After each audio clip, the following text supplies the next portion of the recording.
Tabish matric fail है, ऐसा ना हो कि उन्हें बाद में पता चले तो अपनी बीए पास लड़की का हाथ देने से इनकार कर दें। मैट्रिक फेल नहीं है मेरा बच्चा, वक्त और हालात की वजह से अपनी पढ़ाई मुकम्मल नहीं कर पाया।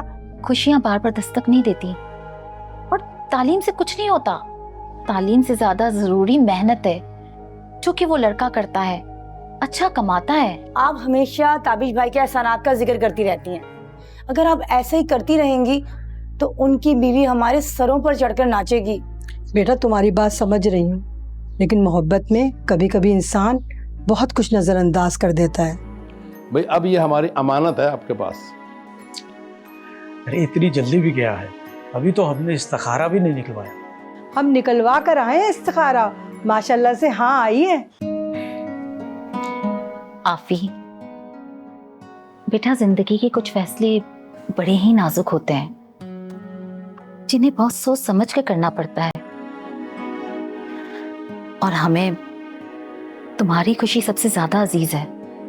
खुशी के साथ साथ समझदारी से काम लेना भी बहुत अहम है।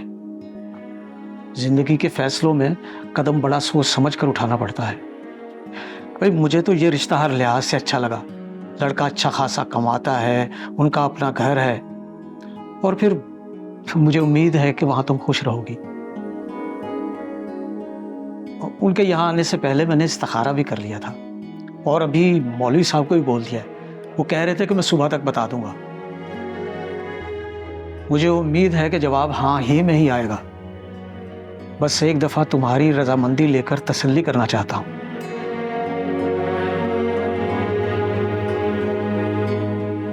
मैंने इस बारे में कुछ सोचा नहीं है।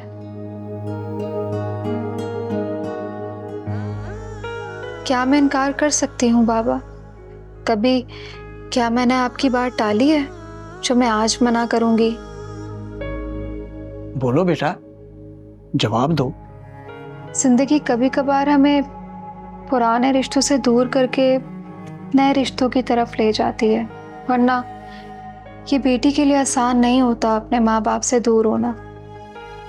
लेकिन अगर आपकी खुशी इसी में है तो मुझे मंजूर है, और अगर आप लोग को लगता है कि ये रिश्ता मेरे लिए अच्छा है तो फिर मैं राजी हूँ।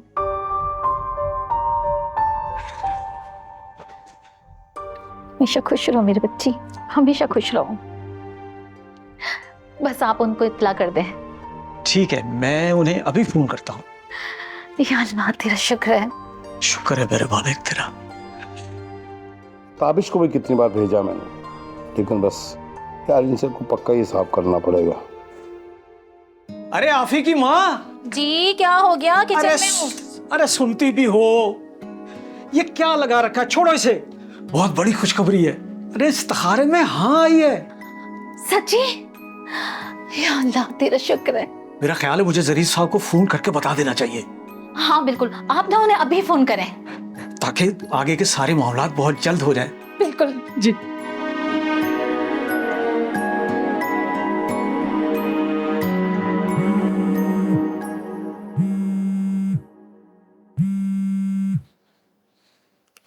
हेलो, अस्सलाम वालेकुम। अरे वालेकुम अस्सलाम। जरीफ साहब कैसे हैं आप? ठीक है? हाँ अल्लाह का करम है भाई। हमने ये बताने के लिए आपको फोन किया है कि हमारी तरफ से हाँ है। अरे वाह वाह, बहुत बहुत मुबारक हो भैया आपको। तो फिर आप ऐसा करें कि कल हमारी तरफ आ जाएं, इकट्ठे खाना भी खा लेंगे और आगे का लाया अमल जो है वो भी तैयार कर लेंगे, बातचीत हो जाएगी उस बारे में। जी आपको भी बहुत बहुत मुबारक हो। आपने सही फरमाया, हम कल आपकी तरफ आ रहे हैं। कल का डिनर हम इकट्ठे करेंगे। ठीक हो गया, खुदा हाफिज। अल्लाह हाफिज। अरे वाह भाई वाह, ये तो जबरदस्त काम। अल्लाह तेरा शुक्र है। तेरा शुक्र है। चलो आओ, आफी को बताते हैं, वो भी बहुत खुश होगी। हाँ। आ जाओ आ जाओ।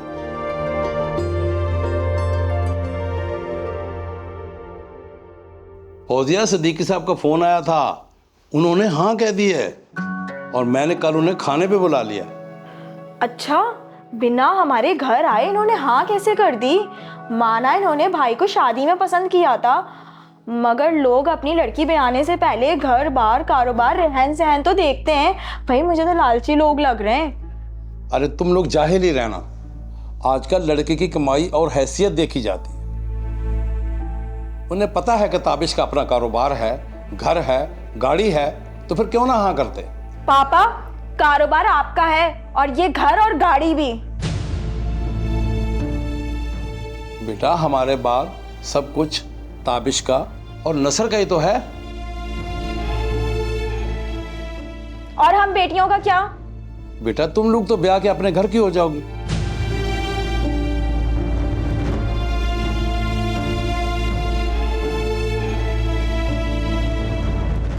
अगर ये सब कुछ इन दोनों भाइयों का है तो हमारा क्या है? हमारा इस घर में क्या मुकाम है? सच तो यह है कि बेटियों को एक बोझ और जिम्मेदारी ही समझा जाता है जिसे जल्द अज जल्द उतार दिया जाए। हमारे ख्वाब, हमारे जज्बात, हमारी मोहब्बत सब बेमायने और बेवकत हैं।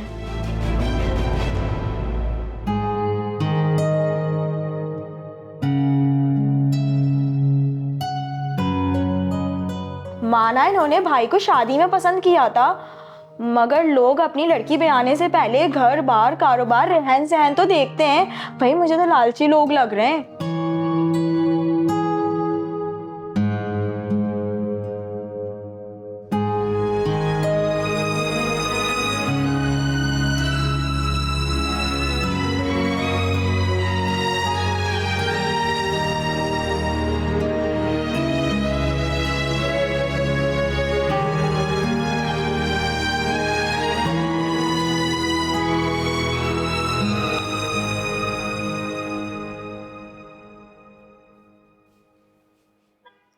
क्या हो ताबिश बेटा, तुम इस रिश्ते से खुश नहीं हो? हमें खुशी दिल के सुकून का दूसरा नाम है। जो लोग दिल और दिमाग से मुतमईन होते हैं वो अपने आप ही खुश रहते हैं, और हमें जो लोग खुशियों के पीछे भागते हैं वो हमेशा भागते ही रहते हैं, कभी खुश नहीं होते। इसलिए जो मिल रहा है उसमें शुक्र करना चाहिए, और मेरे दिल को शुक्र करना सीखना होगा। अम्मी बेटे तुम्हारा दिल बहुत बड़ा है, मगर खुशियाँ जहाँ से भी मिले ना उसे अपना लो और मुतमईन रहो, इसी में तुम्हारी भलाई है।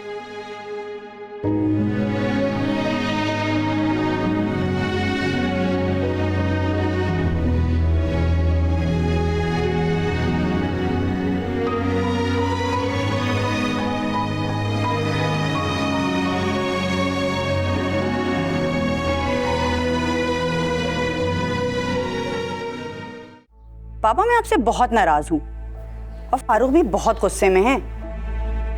आपने उनकी लाई हुई कजन के रिश्ते के लिए मना कर दिया, जबकि आपने इनकी कजन के लिए हाँ नहीं की और फजल भाई की कजन को पसंद भी कर लिया। फारूक साल भर से मेरे पीछे पड़े थे कि समीरा का रिश्ता ताबिश से करवा दो। वैसे आपने अच्छी बात नहीं की, एक दामाद को छोड़ आप दूसरे दामाद के लाए हुए रिश्ते को कबूल कर रहे हैं।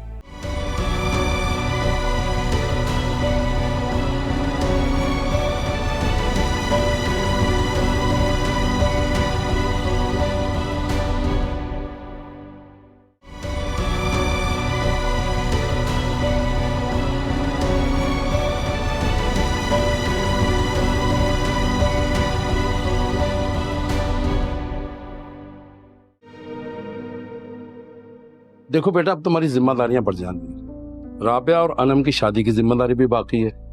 अब तुम्हें जी जान से और मेहनत से काम करना पड़ेगा। असलम ने आज फिर छुट्टी कर ली है। इस महीने में उसकी चौथी छुट्टी है। अगर हम नौकरों के आसरे पे रहे तो हम कहीं के नहीं रहेंगे। बेटा तुम्हें पता है कि इलाके में दूसरा जनरल स्टोर खोलने से हमारे काफी घाव टूटे हैं। अब तुम ऐसा करो कि नाइट ड्यूटी दोबारा ज्वाइन करो, कुछ पैसे आ जाएंगे तो मैं दुकान में कुछ नए आइटम डाल दूंगा। जी ठीक है अब्बू, मैं आज ही जायद अंकल से बात करता हूँ नाइट ड्यूटी के बारे में।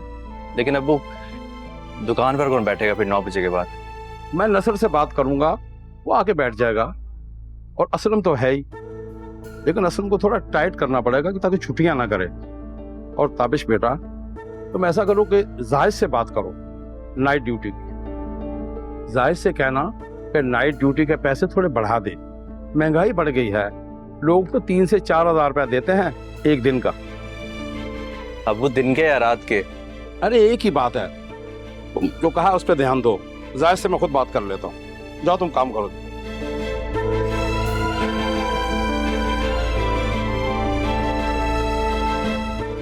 अब वालेकुम सलाम। हाँ जाहिद मियाँ।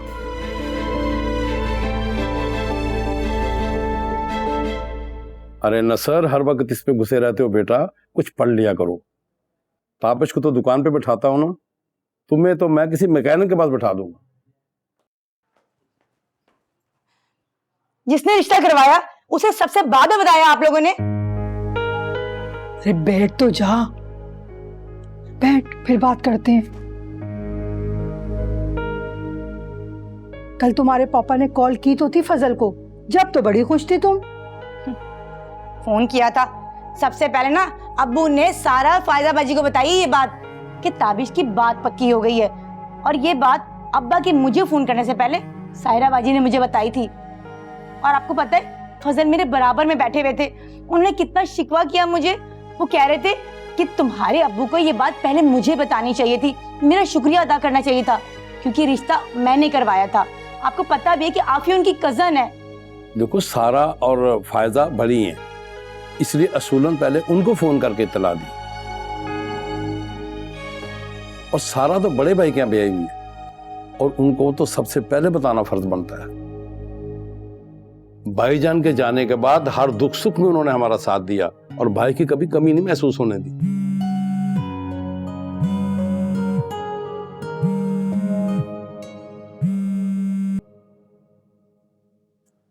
हेलो अजय जी। हाँ कैसी हो बेटा? पापा मैं आपसे बहुत नाराज हूँ, और फारूक भी बहुत गुस्से में है। आपने उनकी लाई हुई कजन के रिश्ते के लिए मना कर दिया, जबकि आपने इनकी कजन के लिए हाँ नहीं की, और फजल भाई की कजन को पसंद ही कर लिया। फारूक साल भर से मेरे पीछे पड़े थे कि समीरा का रिश्ता ताबिश से करवा दो। वैसे आपने अच्छी बात नहीं की, एक दामाद को छोड़ आप दूसरे दामाद के लाए हुए रिश्ते को कबूल कर रहे हैं। देखो बेटा, रिश्ते आसमानों पे बनते हैं, जहां नसीब लिखा होता है तकदीर वहीं ले जाती। मेरे लिए मेरी नजर में फजल में और फारूक में कोई फर्क नहीं। बराबर ही तो नहीं समझते आप लोग। फजल भाई जितने अमीर जो नहीं है मेरे शौहर, जब भी तो उनको कोई अहमियत नहीं देते आप लोग। अरे बेटा ऐसी बात नहीं है, और फिर ये सारी बातें फोन पे नहीं हो सकती। जब तुम आओगी तो फिर बात कर लेंगे। हाँ अल्लाह हाफिज, अल्लाह हाफिज, जीती रहो और नाराज ना हुआ करो बेटा।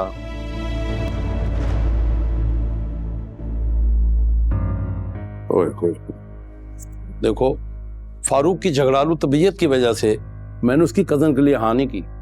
हुआ क्या है? होना क्या है, साहब बहादुर नाराज हैं कि मेरी कजन को क्यों ठुकराया, और ये बुशरा भी उसके साथ साथ रह के वैसी ही हो गई, और तमीज ही नहीं है कि बाप से बात कैसे करनी है। अबू आपने ना इन दोनों मियाँ बीवी को बहुत सर चढ़ा लिया है। मुझसे छोटी है ये बुशरा और बहुत बदतमीजी करती है। मैं आपको बता दे रही हूँ कि अगर अभी उसने मुझसे या मेरे शौहर से कोई बदतमीजी की या हम दोनों पे कोई इल्जाम लगाए ना, तो मुझसे बुरा कोई नहीं होगा।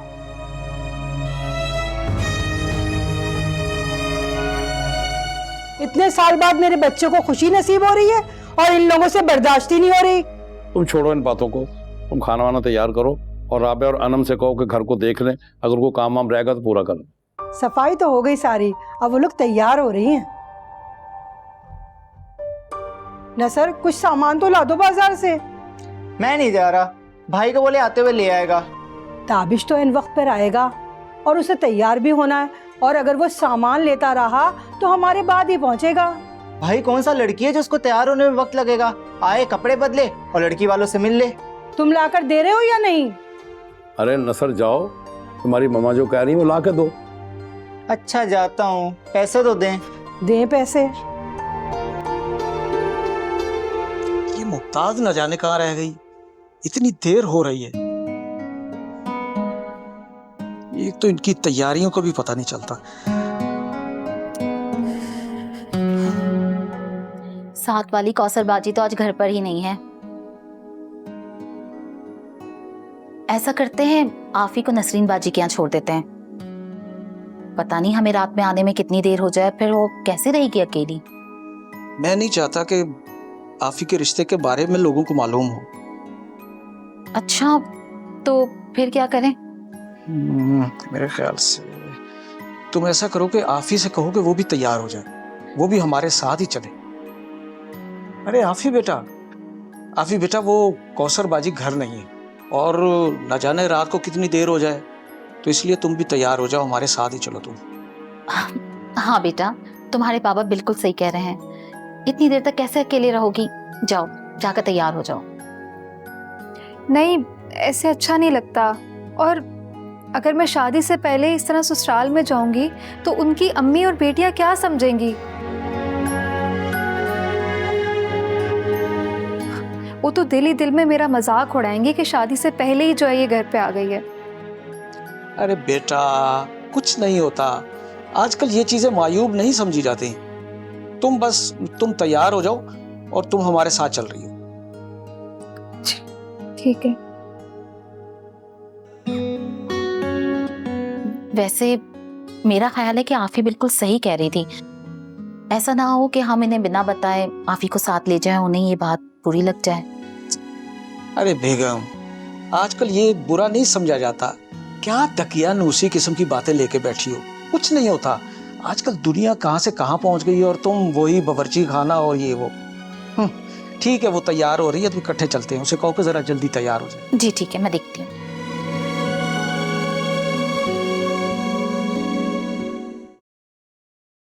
देखो बेटा, अल्लाह ताला जो करता है वो बेहतर ही करता है। तुम अपने दिलो दिमाग को मुतमईन कर लो। हम तुम्हारे माँ बाप हैं, अच्छा ही चाहेंगे तुम्हारे लिए। लेकिन अम्मी, उनके घर में बहुत लोग हैं और मैं ठहरी अकलौती। आपने देखा नहीं था कि वो सब लोग मुझे कैसे देख रहे थे, जैसे मैं कोई चिड़िया घर का बंदर हूँ जो पिंजरे से निकल के फौरन उसके घर पे आ गया हो। अरे नहीं बेटा, वो तुम्हें ताबिश की मंगेतर होने के नाते गौर से देख रहे थे।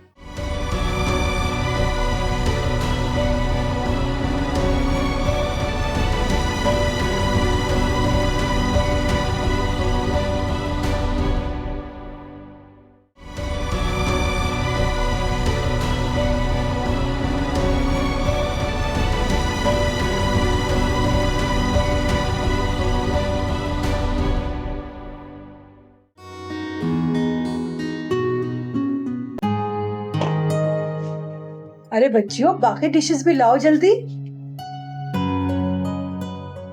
अरे लो, फजल भी आ गया भाई। हेलो, अस्सलाम वालेकुम। वालेकुम अस्सलाम। कैसे हो बेटा? अल्लाह का शुक्र है चाचा जान, आप सुनाए कैसे हैं? अल्लाह का एहसान, शुक्र। आप बैठो।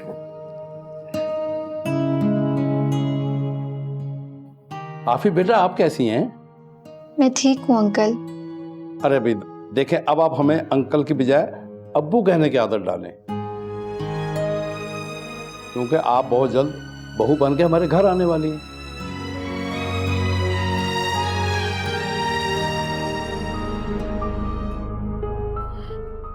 भाभी तो बहुत खूबसूरत हैं। क्या ये सच में हमारे भाई से शादी करेंगी? और शादी से पहले खुद अपना घर देखने आई हैं, लेकिन इस बेचारी को क्या पता बाद में इसे ही हमारे सारे काम करने पड़ेंगे। जरीफ साहब, ये ताबिश बेटा नजर नहीं आ रहा। माशाल्लाह से मेरे बेटे ने नाइट ड्यूटी शुरू कर दी है। दिन में अपने वालिद के साथ दुकान पे होता है और रात को कपड़ा बनाने वाली मिल में काम करता है।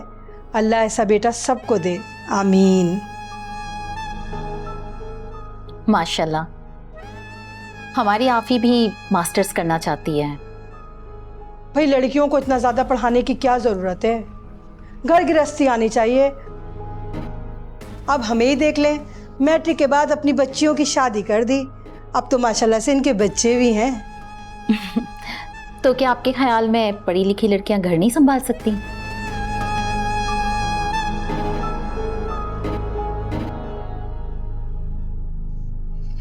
मुमताज। जी जी बिल्कुल। अब देखना ये है कि आफी इस घर को कैसे संभालती है। हमारी आफी तालीम के साथ साथ घर के भी सारे काम जानती है। भाई जो भी बोलो, जोड़ी तो बहुत प्यारी लगेगी, हमारे अनपढ़ भाई की पढ़ी लिखी बीवी। अरे आसपा बेटी, आप भी किन बातों में लग गई? जब तक खाना आ रहा है आप जाके आफी को अपना घर दिखा दो। जी जी अब्बा जान, चलें आफी, आपको मैं अपना घर दिखाती हूँ। जाओ बेटा। आज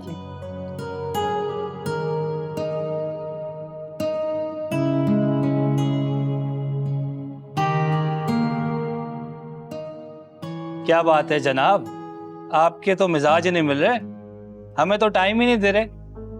बड़े लोग हो गए ताबिश साहब कि फजल रफीक को आपके पास चल के आना पड़ा। नहीं, ऐसी बात नहीं है भाई, मैं भी अभी काम से घर आया हूँ और आपको पता है मैंने नाइट ड्यूटी भी ज्वाइन कर ली है। ये बेचारा आखिर कब तक यूं घर वालों के पीछे अपनी जान मुश्किल में डाले रखेगा? अरे मैं तो मजाक कर रहा था। वैसे एक बात है, तुमने बहुत लंबा हाथ मारा है भाई। मैं तो तुम्हें बहुत सीधा समझता था, लेकिन तुम तो डेढ़ होशियार निकले। बहुत लंबा हाथ मारा है, हमसे भी 2 हाथ आगे निकले। भाई शादी में लड़की तो पटाई ही पटाई, उसके अब्बा को भी पटा लिया और वो फौरन राजी भी हो गए। वैसे अंकल पूछ रहे थे कि मंगनी अगले हफ्ते ही कर ली जाए, लेकिन मैंने तो कह दिया है भाई, पहले मेरे भाई की शादी है, कम से कम 15 दिन का तो टाइम रखें ताकि हम सबको तैयारी का मौका तो मिल जाए।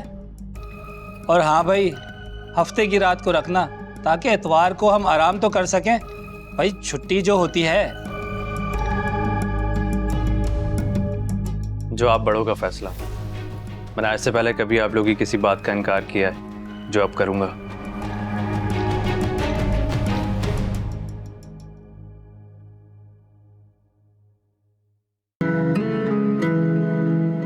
या अल्लाह मेरी मदद कर दे। आप जानते हैं कि मैं किसी को भी पसंद नहीं करती, मगर मेरे लिए ताबिश की हकीकत को कबूल करना मुश्किल हो रहा है। उसका और मेरा कोई जोड़ नहीं है, मगर मैं तो सिर्फ पापा की खुशी के लिए हाँ कही है। मेरे दिल को सुकून नहीं है और ना ही मेरा दिमाग मुतमईन है। प्लीज़ मेरे दिल और दिमाग को सुकून अता फरमा। प्लीज़ अल्लाह जी मुझे सुकून दे दे। आफी, देखो बेटा, अल्लाह ताला जो करता है वो बेहतर ही करता है। तुम अपने दिलो दिमाग को मुतमईन कर लो। हम तुम्हारे माँ बाप हैं, अच्छा ही चाहेंगे तुम्हारे लिए। लेकिन अम्मी, उनके घर में बहुत लोग हैं और मैं ठहरी अकलौती। आपने देखा नहीं था कि वो सब लोग मुझे कैसे देख रहे थे, जैसे मैं कोई चिड़ियाघर का बंदर हूँ जो पिंजरे से निकल के फौरन उसके घर पे आ गया हो। अरे नहीं बेटा, वो तुम्हें ताबिश की मंगेतर होने के नाते गौर से देख रहे थे। देखा नहीं था कितना प्यार था उनकी आंखों में तुम्हारे लिए? प्यार नहीं, मजाक उड़ा रहे थे मेरा, और उन्हें मेरा आना वहाँ कुछ अच्छा नहीं लगा। पगली कहीं की, कितना सोचती हो? इतना डीपली ना सोचा करो। आप पे जो गई हूँ ना बाबा ना, मुझ पे तो तुम बिल्कुल नहीं गई हो। हाँ, मगर अपने बाबा पे जरूर गई हो। उन्हीं की तरह हर बात के वजह का रंग दे देना बस। बस अल्लाह ताला मेरी बच्ची को किसी की नजर ना लगाए, ठीक है? चलो फ्रेश हो जाओ, मैं तुम्हारे लिए अच्छी सी चाय बना कर लेके आती हूँ, ठीक है?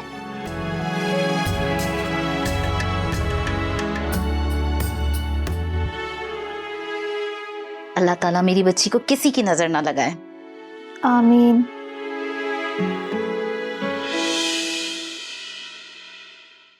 अच्छा, वो ज़रीफ साहब का फ़ोन आया था।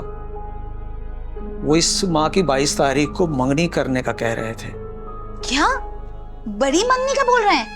अरे बेगम बड़ी क्या, उनकी 4 बेटियां और उनके ससुराल वाले और ज़रीफ साहब और बच्चे, ये सब मिला के तकरीबन 50 तो बन ही जाते हैं। वो बोल रहे थे कि इकट्ठे मंगनी की रस्म कर लेते हैं और खर्चा आधा आधा कर लेंगे। मेरे सगे माँ बाप होकर भी आप लोगों को मैं याद नहीं आई?